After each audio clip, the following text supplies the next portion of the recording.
Hi, everybody. I don't really know how to get this started. I guess I'm Monet. This is the Icon Edit. Welcome to my show. I film in my car at least to get started because I live with a bunch of boys and I'm scared of them judging me for doing this. So welcome to me in my car. The Icon Edit. I'm starting this show because I'm just really obsessed with becoming my most unbelievably gorgeous and disgustingly overeducated self is how I always say it. I really want to be not only beautiful, but I want to be intellectually stunning. I want to be super self-aware. I want to be aware of what's going on around me. I want to be compassionate. I want to be the type of girl you who walks into a room and everyone looks up, and then after you meet her, you never forget her. You know, it needs to be both. I need to have that presence, and then I need to have that uh legacy, that hauntingness in your mind. I don't know. I need to be her, basically. And I feel like a lot of girls feel the same way. So I really wanted to build a community of women, girl, anybody who just wants to be an icon. And we can build each other up. Like every time there's an episode that you know anything or everything about, share as much as you can in the comments, and we can all learn from each other. We can all grow from each other and build a community of just some real feminine icons, or not even feminine icons. It could be a group of icons. So yeah, welcome, guys. So today I'm really getting into the question of what makes an icon. What makes the feminine icon? Who does she look like? I guess it's not really fair to say she. I don't want to exclude anyone. What do they look like? I don't know. What do I want to look like? So quickly, let me get into the structure of the show. I'm going to come out every Monday and Tuesday. It's going to be short little bite-sized episodes, 5 to 15 minutes. Just going into different things: physical, mental, emotional, intellectual, beauty tips, hacks, all of it. It's kind of a catch-all, but yeah, just the blueprint for becoming an icon. So today I'm getting into breaking down what the icon really looks like: feminine icon, personal, whatever it may be. So yeah, let's get into it. First is intellectual. An iconic woman is not just smart, but you're just insatiable, yeah, for more information. Always curious, always learning. Every single day, every single moment is an opportunity to learn more, not only to improve yourself, but to just have a better understanding and appreciation for the world around you, because we know how attractive that is. I'm going to get into it in my later points, but yeah, intellectually, you have to constantly want to read or learn. She's well spoken. Her words are not loud, but they're sharp and considered and very well delivered, very beautifully delivered. She prioritizes education. I'm saying she as in my ideal version of myself, but she can be, it's just your icon. It's the icon you're trying to be. That's the she I'm talking about. So she prioritizes education, not just a degree, but she's well read. She's always learning and she is constantly evolving. We never stay stagnant, right? So, a couple of examples: Cleopatra. Obviously, you're going to hear so much about Cleopatra from me. She is my personal obsession. She is probably like the siren of human history. We still know about her, and she was born in 69 BC. So, and with that, she's known as this sensual, beautiful siren icon. But with that, we always hear about how she wasn't necessarily visually stunning. So she's just very interesting to me that she was able to carry down in history as this just man eater, even though it's always mentioned, oh, but she wasn't that pretty. So what makes her so alluring? We'll get into it later, but a big part of it is her intellect. It's her intelligence. It's how much she learned. She was so competent in everything she did. We won't get too into it because yeah, you'll learn more. Marilyn Monroe, as although she was so stunning, she was also obsessed with her intellect, with her reading list. Like everywhere she went, whenever she was bored, she would pull out a book. It was a big part of her identity, actually, because she dropped out of school, so she felt like she needed to learn in any other way she could, and she constantly was. And then there's other icons like Maya Angelou and Malala. They are known only for their intellect, and it is incredibly stunning. Okay, second aspect of the feminine icon is self-perception. Self-perception. So she is confident, not because she never doubts herself, but because she keeps promises to herself.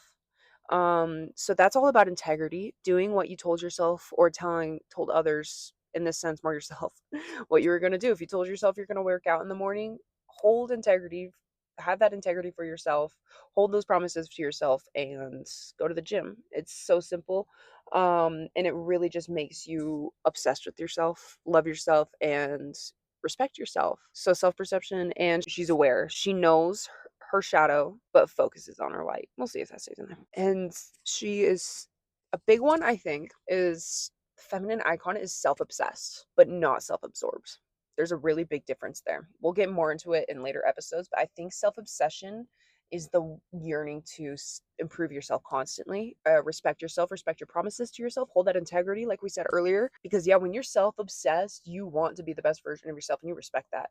But self absorption, when all you can see is what's going on with you, and I guess self obsession comes from confidence, and self absorption comes from insecurity because you're just completely involved in yourself, and it tends to come from a more negative light. So self-obsession, not self-absorption. Number 3, the third aspect that we need in building the feminine icon, it is demeanor. Iconic women are life obsessed. We really just are so grateful for every single day and find the beauty in every single day and appreciation. It talks a lot about that in the book The Art of Seduction by Robert Greene. I'm aware that's not necessarily it's a controversial book. I pick and choose what I like to glean from it. But I think a big one is that just childlike every single day is so exciting. Every single moment has so much opportunity, and really just noticing the things that are so beautiful. People are so drawn to that. It is so naturally attractive to just be obsessed with every single day. And it makes life really fun too. So yeah, I think that self-obsession and life obsession, they go hand in hand, and they are just undeniably seductive. I think iconic women are also very carefully calculated and very self-aware. They don't just go with the flow. And if that worked for you, then I don't know. This is just my perception of what the icon is that I want to be. They don't necessarily just go with the flow. They live with very much intention. Yeah, they strategize to an extent who they are and what they want to do and who they want to be. Their presence is super dreamlike. They have perfect posture. Movements are very slow, very intentional, almost like hypnotic, a little bit dreamlike. The words are very carefully chosen, very beautifully spoken, and very particular about when they're used. You want to pick and choose when you speak, and we'll get into that as well later. Yeah, you just want to have that presence. Okay, the fourth aspect is your presentation. The icon knows what to show and what to leave to the imagination. Example, Marilyn Monroe. We all know she knew what to flaunt. She had what she viewed as her best trait, as she knew what was the most powerful for her. So she flaunted it. For me, I feel like it's my arms. I really like my arms and my legs. They're like a little bit more toned from playing sports. So like I usually like to wear tank tops just to really flaunt my arms and then leave the rest of the imagination, because it just leaves people wondering about you way more. It's a good strategy. She highlights her best features, not to hide, but to hint. I think a big aspect of it is it's not about being seen, it's about being remembered. So don't wear the most exaggerated, crazy, immodest, whatever, just so you're seen. Wear something that will make you remembered. And that's the key in hiding all the other aspects except your very best. Yeah, Okay. The icon has a signature. It could be gold jewelry, it could be wearing only neutrals, it could be wearing only pastels, but just something that you own. Like, for example, Marilyn Monroe with her pale skin, platinum hair, red lips. But with that, she still kept things interesting. But it's important that you don't fall into boringness. You want to keep people on their toes, but have a signature element to all of that. Same thing with Cleopatra. She had her signatures. She wore a lot of gold, a lot of big headdresses, always had incense around her, but she also kept things very interesting and dramatic. The key is consistency with mystery. Okay, the last fifth aspect of what makes the feminine icon is how she treats the world. She is kind, she is generous, and she is considerate. She doesn't gossip or wish ill will upon anyone, because why would you waste your time and energy bringing down your vibrations like that, you know? I'm gonna fix this real fast. Been wobbling the whole time. We'll see. How do I? Let's get back to it. Okay. Yeah, we don't gossip, we don't wish ill will. That is, if you're so boring that you don't have anything else to talk about other than other people's shit, then that's a problem. That's not good.